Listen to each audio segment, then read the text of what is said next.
Hi everyone. நம்ம இன்னைக்கு neckline சீரீஸ்ல இந்த நெக் எப்படி பண்ணலான்றத பார்க்கலாம்.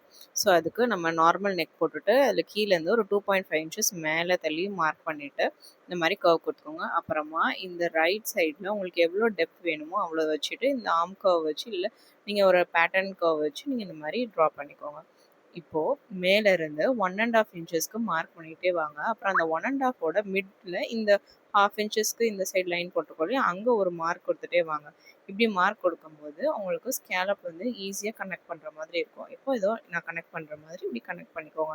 இப்போ இந்த ஸ்கேலப் பார்ட் தனியாக அண்ட் நெக் தனியாக வந்து நம்ம கட் பண்ணி எடுத்துக்கிறோம். ஸோ இதை வந்து நம்ம இப்படி தான் அட்டாச் பண்ணுற மாதிரி இருக்கும். இப்போ இதை ஃபேப்ரிக்கில் வைக்கும் போது இந்த கீழ் பார்ட் இருக்கு இல்லையா, அது வந்து ஒரு 1/2 இன்ச் அதிகமாக நம்ம கொடுத்து கட் பண்ணிக்கணும். அப்போ தான் நம்ம இதை ப்ளேஸ் பண்ணும்போது நமக்கு கரெக்டாக இருக்கும். நம்மளோட ஷோல்டர் அண்ட் நெக் பார்ட் வந்து நமக்கு சேஞ்ச் ஆகாமல் இருக்கும். இப்போ நம்ம 6 இன்ச்சஸ் வச்சோம், நமக்கு இப்போ 5.5 தான் இருக்குது. ஸோ நம்ம இந்த 1/2 இன்ச் கொடுக்கும்போது உங்களுக்கு அது கரெக்டாக வரும். இதே மாதிரி வேறு எதுவும் தெரிஞ்சுக்கணும்னா கமெண்ட் பண்ணுங்கள்.